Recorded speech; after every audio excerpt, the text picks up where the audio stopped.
अंगारकी चतुर्थी व्रतकथा। एकेकाळी पवित्र, शांत, निसर्गसंपन्न अशी एक नगरी होती. नदीकिनारी बसलेली, हिरव्यागार वनराईत वेढलेली. त्या नगरीत एक महान तपस्वी ऋषी राहत होते. त्यांचा आश्रम म्हणजे जणू ज्ञानाचं मंदिरच होतं. सकाळ संध्याकाळ वेदांचे मंत्र घुमत, शिष्यमंडळी ध्यान, साधना आणि अभ्यास करत. सगळीकडे शांतता, समाधान आणि आनंद होता.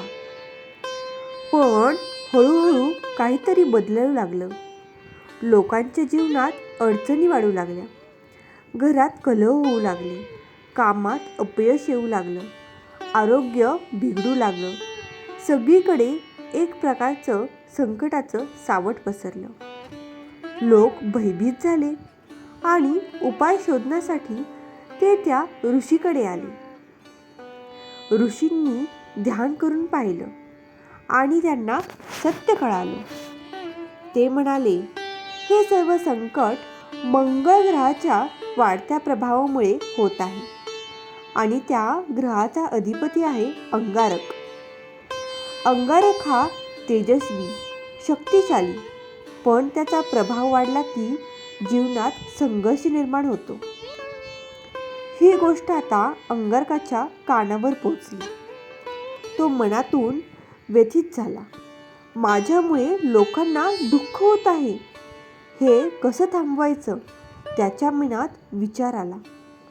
भगवान श्री गणेशच यावर उपाय करू शकतात. भगवान गणेश यावर उपाय आपल्याला नक्कीच देतील.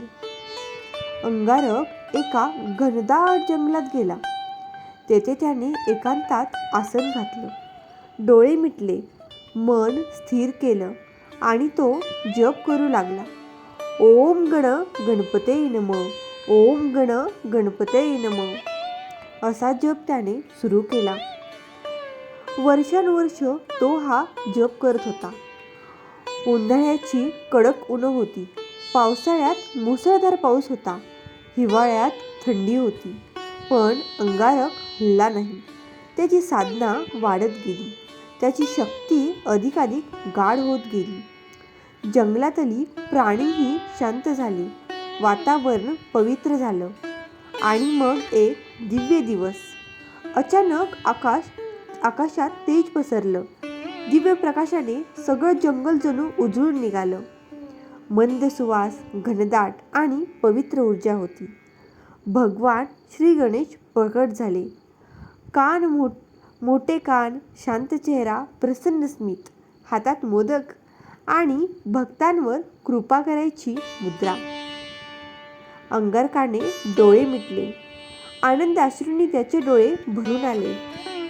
तो लगेचच गणपती बाप्पांच्या चरणी पडला आणि म्हणाला, हे विघ्नहर्ता, माझ्या प्रभावामुळे लोकांना त्रास होत आहे, पण मला अशी कृपा करा की माझ्या नावाने ओळखल्या जाणाऱ्या दिवशी जो व्रत करेल त्याची सर्व संकटे दूर होतील. गणपती बाप्पा आनंदाने हसले. ते म्हणाले, अंगारका, तुझी भक्ती मला अत्यंत प्रिय आहे. आजपासून जेव्हा चतुर्थी मंगळवारी येईल, तो दिवस अंगारकी चतुर्थी म्हणून ओळखला जाईल. या दिवशी जो भक्त श्रद्धेने उपवास करेल, माझी पूजा करेल, मंत्र जप करेल, त्याच्या जीवनातील सर्व विघ्न दूर होतील.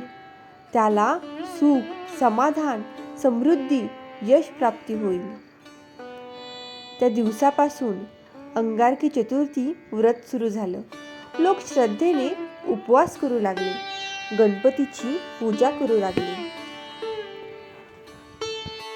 या दिवशी भक्त सकाळी लवकर उठतात, स्नान करून स्वच्छ कपडे परिधान करतात, गणपती बाप्पांची मूर्ती, फोटो समोर ठेवतात, दुर्वा, फुले, लाडू, मोदक गणपतींना अर्पण करतात, दीप लावतात, अगरबत्ती पेटवतात आणि मनापासून प्रार्थना करतात.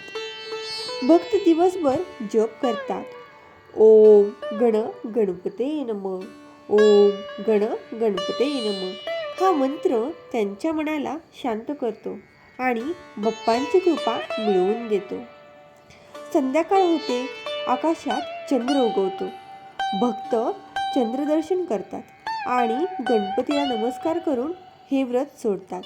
त्या क्षणी त्यांच्या मनात एकच भावना असते, श्रद्धा, समाधान आणि आनंद.